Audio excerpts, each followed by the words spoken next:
There are only 3 long-distance passenger trains still running in New Zealand, and one of them is the TranzAlpine, which runs from Christchurch to Greymouth over a distance of 223 kilometres. It's apparently regarded as one of the world's greatest train journeys, and I dare say that's because of the impressive mountainous terrain through which it runs, although I'm more interested in the actual rolling stock myself. The first iteration of this service launched in 1987, and since 2012 it has used KiwiRail's purpose-built AK and AKC coaches, along with other vehicles rebuilt and reclassified in the same series. The coaches have large panoramic windows and reasonably comfortable seats, and after riding in them on the Northern Explorer and Coastal Pacific, I think they're perfectly adequate for the type of service they're used on. As for motive power, I thought it was usually provided by modified DX-class diesel locomotives, built by General Electric in the 1970s, with these modified variants being designated as DXC. On the day when I chased the train, Tuesday, October 29, they had a DFB 7241 doing the honours instead of a DX. The DFB is a heavily modified variant of the original DF class, of which 30 were built by General Motors of Canada, with 20 arriving in 1979 and the remaining 10 in 1981. In the case of DFB 7241, she was originally built in 1979 as DF 1660, later 6093, and rebuilt with a turbocharger in 1996. 11 years later, she was upgraded again and redesignated as a DFB, but the repaint in KiwiRail colours didn't happen until 2013. The DFB differs from the previous DFT variant by way of being equipped with the Bright Star adhesion control system, and incidentally, locomotives still designated as DFT are a pretty rare thing these days. We start at Whiteley Avenue Crossing in Christchurch, with DSC 2693 shunting the coaches into the platform after bringing them in from Waltham.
There were 11 coaches in the TranzAlpine's consist, and it was an odd sight with the normal AKs and AKC cafe coach, FM guards vans rebuilt as AKL luggage vans or AKV observation coaches, the refurbished AK, now designated as AKP, and 2 former British Rail Mark II coaches, now rebuilt as an AKS luggage van or an AKF kitchen coach, all in the same consist. I'm slowly working on a video that goes into more detail about the Mark II stock that ended up in New Zealand. For whatever reason, DSC 2693 ran around to the other end of the train, and stayed there while DFB 7241 coupled up to the Greymouth end.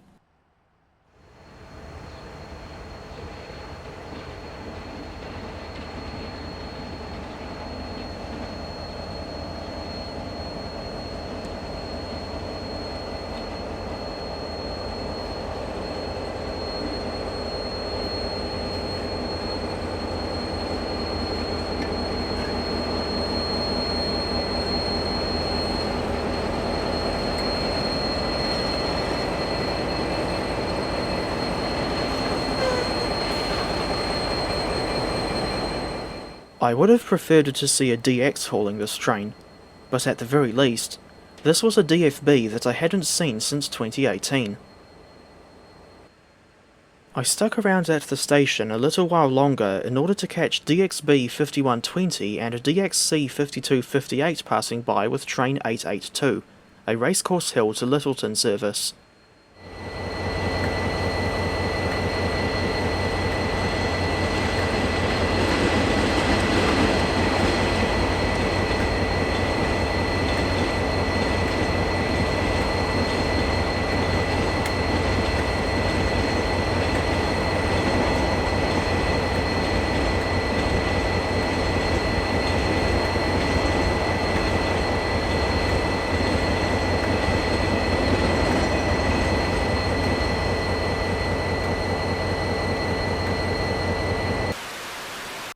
The actual chase began at Sandy Knolls, a rural settlement 6 kilometres north of Rolleston, and after this spot, we caught the TranzAlpine again one more time before Arthur's Pass.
Upon arrival at Arthur's Pass, we saw that plenty of snow was still on the ground. As someone who comes from a city that doesn't get any snow, I thought this was an unusual thing to see so late in the year. In any case, I had never actually seen snow by a railway line before, not even on the central section of the North Island main trunk.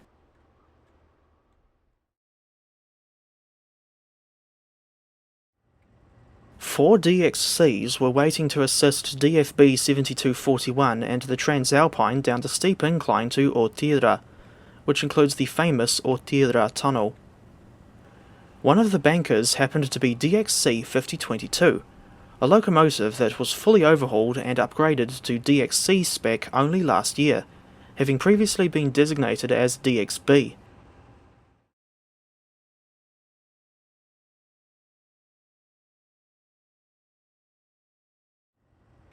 The DXC variant features these distinctive air intakes on both sides, which help with ventilation as the locomotive runs through the Otira tunnel. Thinking back to 5022, You would be forgiven for thinking that she's brand new, but she's actually 52 years old, having been built way back in 1972. The original DX class is a variant of General Electric's U26C model, but these DXs have been rebuilt quite extensively over the years, to the point where none of them are in the original U26C spec anymore.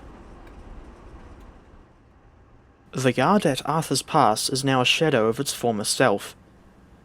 As late as 1997, EO-class electric locomotives were still at work helping trains through the Otira tunnel, but they have long since disappeared from this area, as have the overhead wires themselves. As for the current station building at Arthur's Pass, it was finished in 1966, and features a distinctive A-frame design that suits the mountainous area quite well.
I used Mum's footage of the train moving further along the platform because mine was ruined by 3 people walking right in front of the camera. That sort of thing is one of my absolute biggest pet peeves. In any case, more people got off the train, or were already pottering about on the platform, than what I was expecting. Lots of people got onto waiting tour buses, but we continued with our chase to Greymouth, unexpectedly beating the train to Otira in the process.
The bankers were uncoupled from the train at Otira, leaving DFB 7241 to continue to Greymouth on her own.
The TranzAlpine's final intermediate stop is the picturesque lakeside town of Moana, not to be confused with the semi-recent Disney film.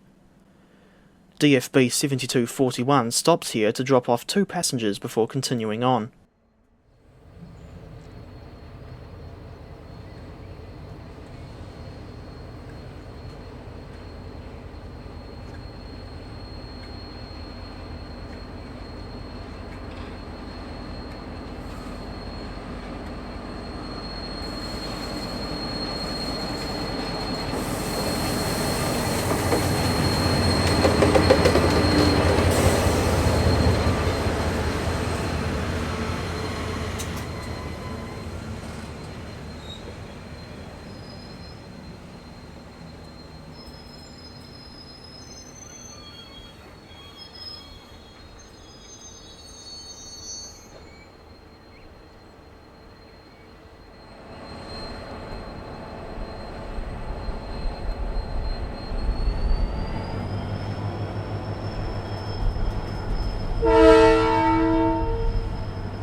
The current Greymouth railway station opened in 1897, and the town was once a hive of railway activity, with coal trains coming in from several places throughout the west coast, not to mention the services to Christchurch, Hokitika and Ross too. Indeed, the land that's now occupied by the warehouse and Woolies was once full of railway sidings. At 1:38 p.m, DFB 7241 arrived in the town with train 803, and plenty of people were already at the station awaiting her arrival. But at this point, 7241 was running at least 28 minutes late.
After all the passengers disembarked, the DFB hauled the empty coaches through the town and onto the yard where the enormous Elmer Lane roundhouse used to be. Once there, the locomotive was turned around before the return trip to Christchurch as train 804.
and thus ends the chase of DFB 7241 and the TranzAlpine passenger train.